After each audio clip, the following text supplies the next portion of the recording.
आद्य कृषकः पृथुवन्य। लेसन 1 संस्कृत। आद्य कृषकः पृथुवन्य का मतलब है पहला कृषक, पहला फर्स्ट फार्मर पृथुवन्य। पृथुवन्य जो है वो वैन्य राजा का बेटा था। वो बहुत ही आदर्श राजा हुआ था। उसने प्रजा हित के कारण बहुत सारे ऐसे काम किए थे। इस वजह से वो उसका उल्लेख ऋग्वेद नामक अपने महान ग्रंथ में किया गया है। पृथुवेन भूपेन पुत्र वैन्य एवं पृथुवैन्य इति नामना ज्ञातः। कहते हैं कि वैन भूप यानी वैन राजा के बेटा वैन्य राजा के बेटा पृथुवैन्य उसका नाम था।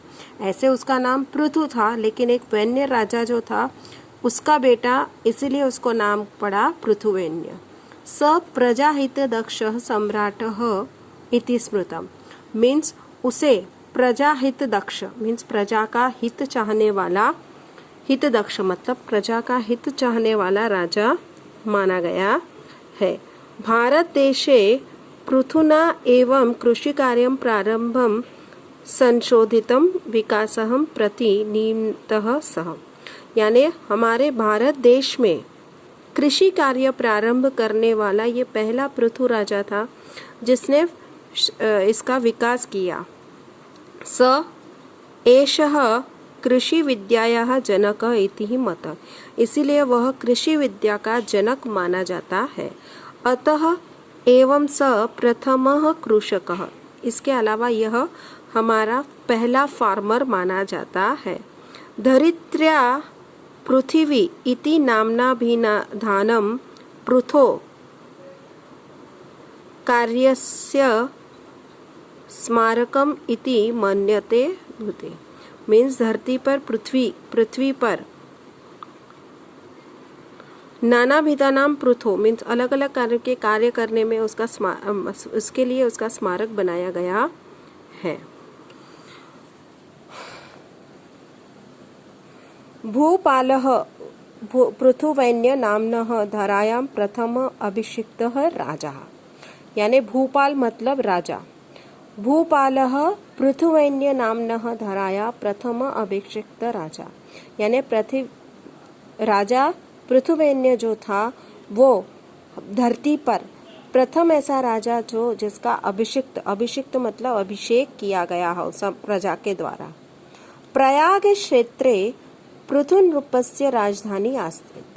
प्रयाग में पृथु राजा की राजधानी थी।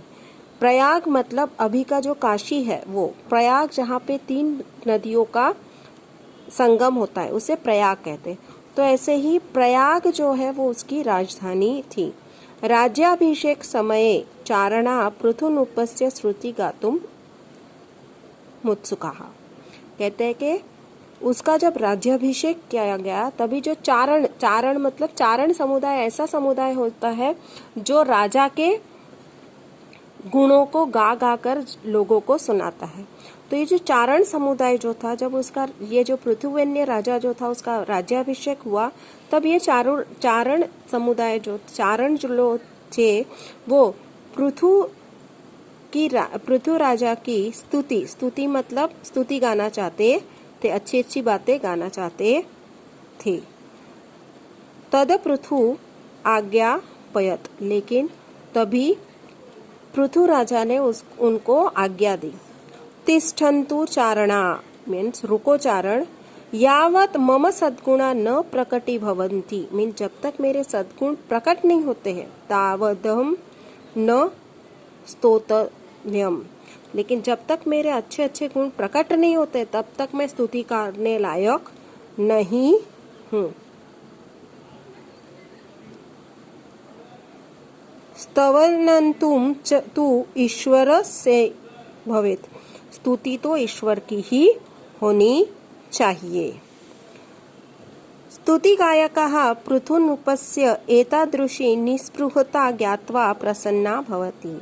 ये जो चारण समुदाय वाले थे वो पृथु राजा की इस तरह का स्वभाव देखकर, उनका ये स्वभाव इतना निःशब्द बिना इसके जो स्वभाव था वो देखकर बहुत ही प्रसन्न हुए।